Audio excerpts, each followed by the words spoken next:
everybody, Pat Armstrong here with another edition of Increase, the lifestyle vlog for men and the women who love them. You know, when I was a kid, there was one person in particular that I loved to spend time with, and that was my dad. In fact, my aunt would actually tease my dad that if he ever came around and I was not with him, she would always ask, "Where's your shadow?" And so needless to say, I spent a lot of time with my dad when I was younger. Well, in the course of spending time with Dad, we'd have a lot of different conversations. And one conversation that I actually do remember, and one that probably I remember it more so from him reminiscing and loving to share the story than me actually having the conversation. But my dad asked me one day, and I couldn't have been, I don't think I was even 10 years old yet. I'm thinking around 7 years old, something like that, but probably between 7 and 10. And he asked me, he said, "Pat, who are your heroes?" And so I'd never been asked that question before. And, you know, from what I knew of heroes as a little kid, you know, I started naming off some names. So number one was Dick Butkus, the linebacker from the Chicago Bears from back in the 70s, with that Chicago Bears lineup of what they called the Monsters of the Midway. And Dick Butkus, the linebacker for that team, kind of led the way. And so he was one, of course. My second one was Batman. Always have been a big Batman fan. Even today, I still like Batman, probably of all my superheroes. And by the way, I still think Michael Keaton was the best Batman. But then Dad asked me after I named Dick Butkus and Batman, and he said, "Well, what about Dad?" And it just hit me.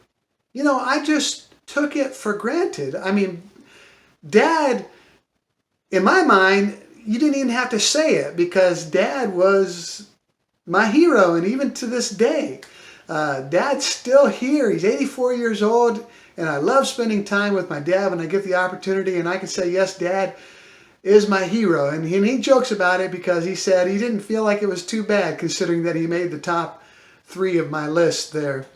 But why do we choose certain people as our heroes? Now, I know some people, we just like them. And I mean, just for the fact that we think they're pretty cool and we like to emulate them. And so we choose them as being one of our heroes. I like it. He's such a cool guy. And of course, other people, due to some great accomplishment in their life, some great cause that they were leading the way on, or something like that. Others, because they just have great ability, and so we really like them for their ability. And then others, I think, just because we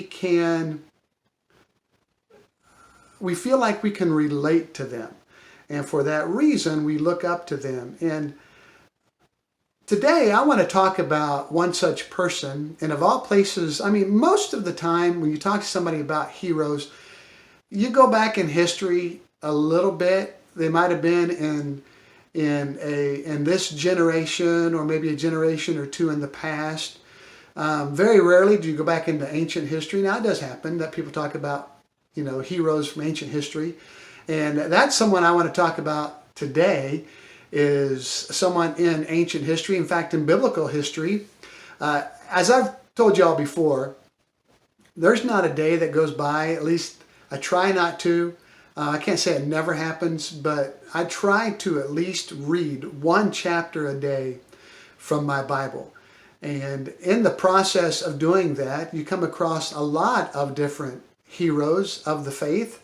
And so right now I'm actually in the book of 1 Samuel, which means I've read through the book of Genesis. And of course, if I would have to choose, and there's a lot of different people in the book of Genesis, but if I were to choose one person in the book of Genesis as my hero, it would have to be Joseph. Going to the book of Exodus, Leviticus, Numbers, Deuteronomy, you really can't ignore Moses. From Moses, the baton is passed on to a man by the name of Joshua, and I'd say in the book of Joshua, I'd have to say he's definitely my my favorite in that particular book. But there's another one in the book of Joshua that actually we're first told about in the book of Numbers, and that's a guy by the name of Caleb.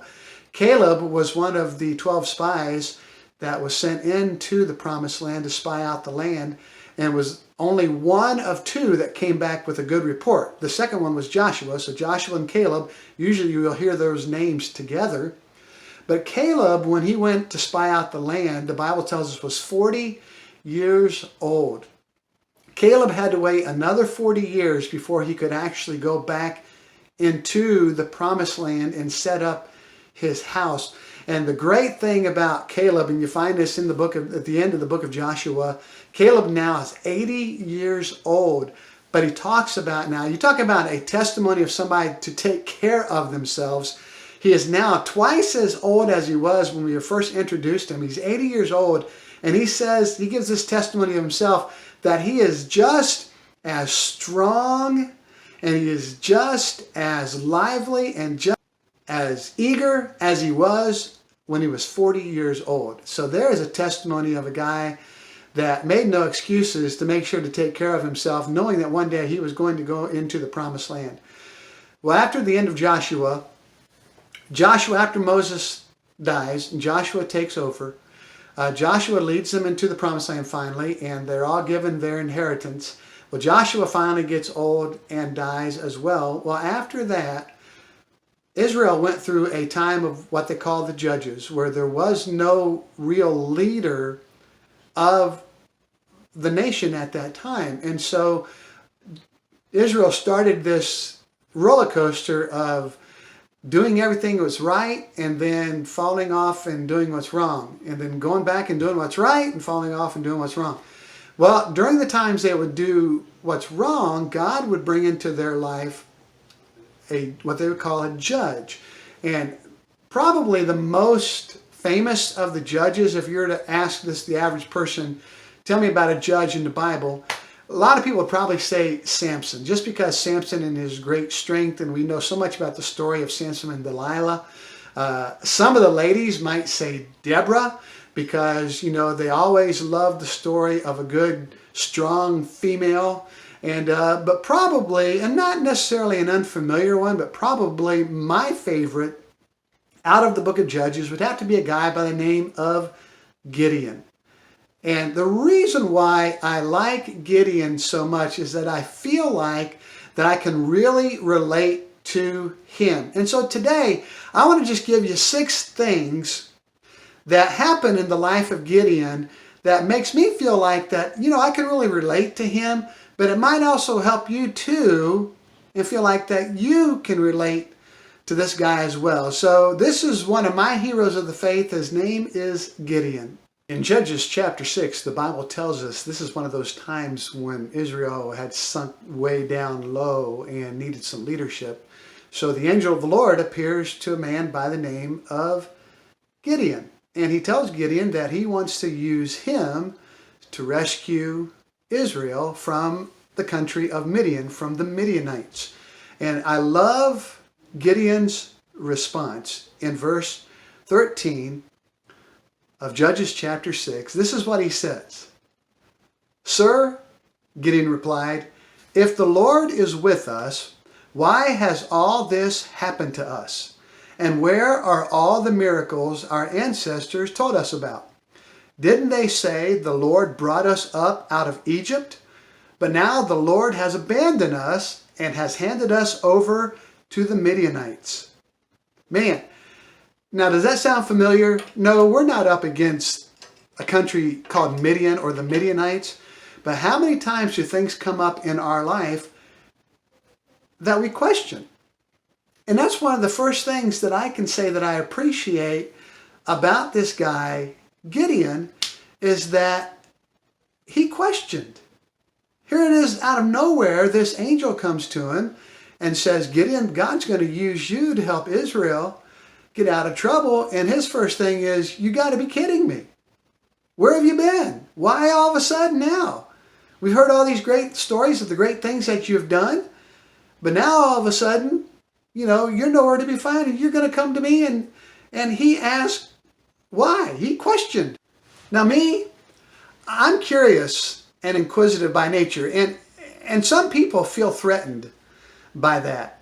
And I don't mean any disrespect. I just want to know. I'm just a very inquisitive person. And two of the most common questions that come out of my mouth are why and why not. And again, I'm not trying to be disrespectful. What I'm trying to do, truthfully, is to understand. And I believe that's where Gideon was at this point. The Lord wasn't offended.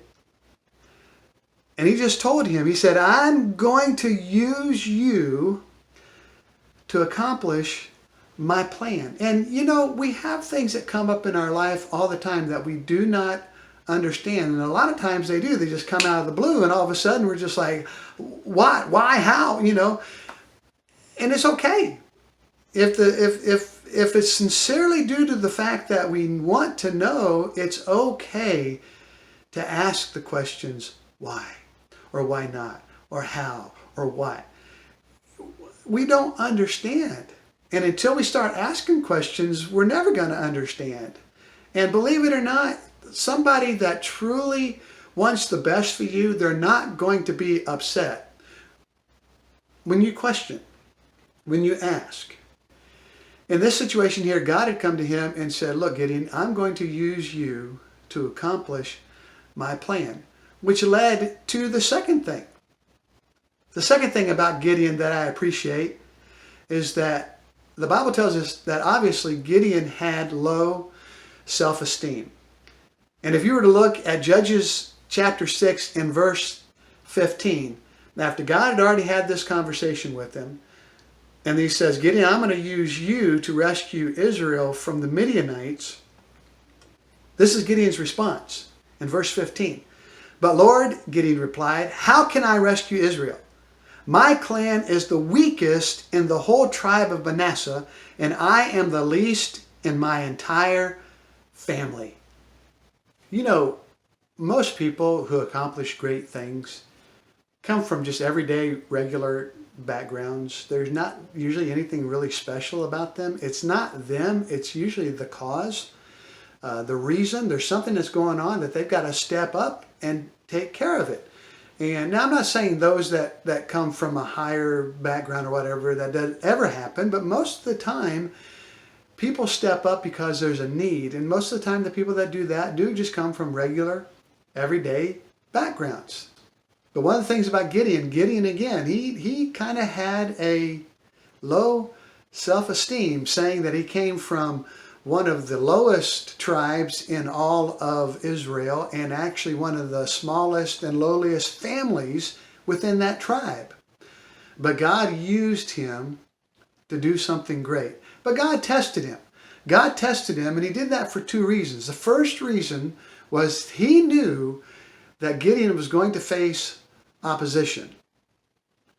And so God tested him to see if he would obey. Because a lot of pressure, a lot of peer pressure and opposition, and he wanted to make sure that he would obey. The second reason, though, that God tested him was he wanted to prove to Gideon that he could do it. No matter where he came from, no matter what questions he wanted to ask, God wanted to show Gideon that he could accomplish what God wanted him to do. But even after all of that, number 3, Gideon doubted. And again, that's another one of the things I can appreciate about Gideon. And you say, well, Pat, how do you appreciate these things? Because what you've talked about so far can be looked at as negative traits in a person. And yes, they can be, but what I want to point out to you is I see this is because, you know what? He's human. Again, this is not some great person out there that everybody looks, I mean, for first the thing, nobody even knows who this guy is. In fact, he doesn't even really know himself. He's got low self-esteem. And then after an angel has appeared to him, he's been tested by God, and he's passed the test. Even after all of that, he comes back, and now he's still not sure. And what I appreciate about Gideon, I mean, he's just honest. I mean, let's just be truthful here. I'm still not sure that I'm the one. And I think a lot of times we go through things in life and things can be going well, or maybe things aren't going so well. And then we start doubting, and it's like, you know what? Maybe this isn't the case. Maybe I'm not the person. Maybe I shouldn't be doing this. Maybe I shouldn't have started this business. Maybe I shouldn't have taken this job. Maybe I shouldn't have married this person. Whatever. And all it does is reveals that you are human. And you go through things just like everybody else does. And have you ever heard of the expression of putting out a fleece?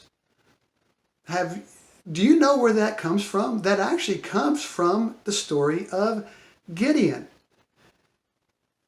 In Judges chapter 6, beginning in verse 36, Gideon starts to have this conversation with God, and it goes like this. Then Gideon said to God, "If you are truly going to use me to rescue Israel as you promised, prove it to me in this way. I will put a wool fleece on the threshing floor tonight. If the fleece is wet with dew in the morning, but the ground is dry, then I will know that you are going to help me rescue Israel as you promised." And that is just what happened. When Gideon got up early the next morning, he squeezed the fleece and wrung out a whole bowlful of water. Then Gideon said to God, "Please don't be angry with me, but let me make one more request. Let me use the fleece for one more test. This time, let the fleece remain dry while the ground around is wet with dew."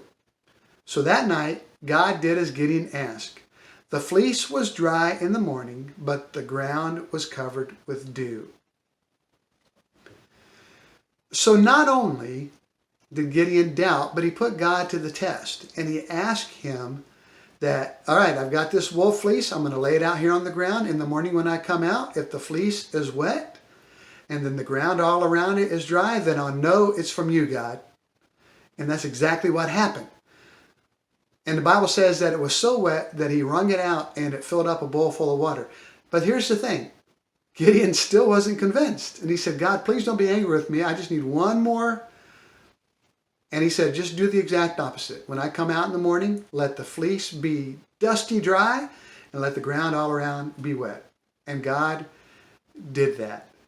And again, there are so many people, and obviously they must be better than I, because I've even heard this come out of the mouth of people that I have never doubted, even regarding their faith. I have never doubted. And like I said, obviously you're a better person than I, because I can't say that. There are a lot of circumstances that come up in my life regarding a lot of different things. And I'm just like, I'm just not sure. And here's a situation again where Gideon showed that, you know what? He's human. He's dealing with God here. And again, God didn't get upset with him. God just said, "Hey, man, let me show you." I think one thing that we can learn from Gideon here, that even in the times that we doubt, one of the best things that we can do is act. And that's another thing that I appreciate about Gideon, is that Gideon acted. Even when it didn't make sense. We've gone through this whole thing where God has called Gideon to act as basically the leader of Israel, to get them out from under the reign of the Midianites. And so God has showed him that you are the one that I have chosen. I don't care where you come from, what you think about yourself, you're the one I'm going to use. And even gave him a test to prove it. And even when Gideon doubted, that God just said, "Hey, let me just show you one more time. You are the one that I have chosen." And so now Gideon has decided, after all of that, okay, it doesn't make sense, I don't understand, but this is what God told me to do, and I'm going to do it. And that's not the end of it, because this is what's crazy. Gideon was able to put together an army of 32,000 people. Now you think, man, that's great. That's the size of a good-sized city. And he was able to put together an army of 32,000 to go up against the Midianites. And then God came to him and he said, "Gideon, your army's too big." And Gideon's probably thinking, okay, yeah, all right, we can send a few home, so we'll keep 30,000. And God said, nope. He goes, "Here's what I want you to do. Gideon, I want you to go to all your people, all 32,000 of your people, and say, listen, if there's any of you here that are afraid, if there's any of you, and you know what?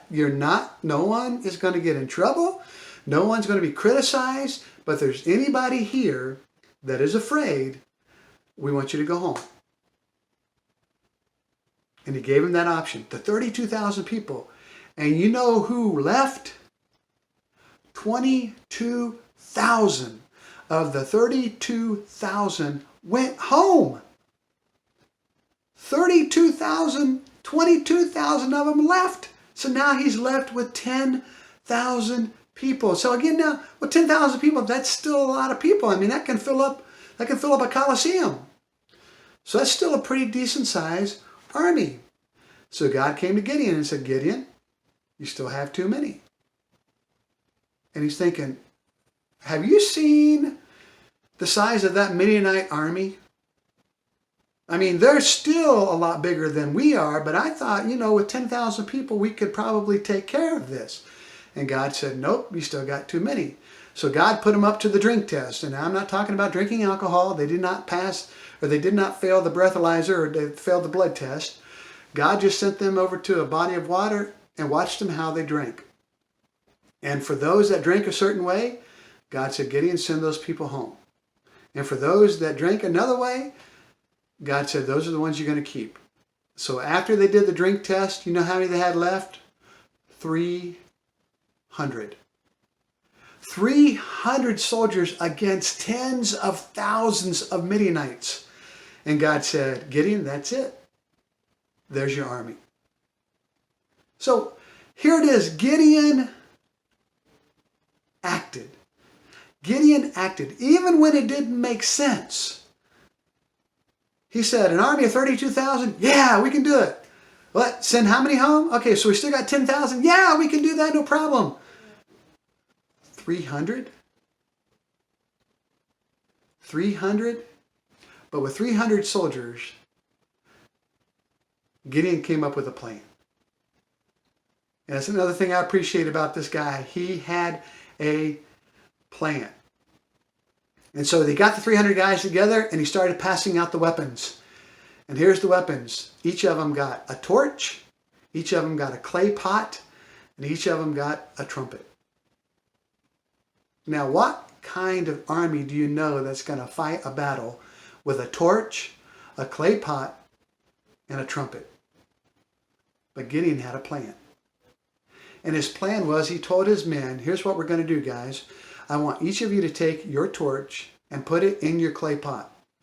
I want you to take your clay pot and your trumpet, and we're going to all go out and circle the camp of the Midianites. Tens of thousands of people.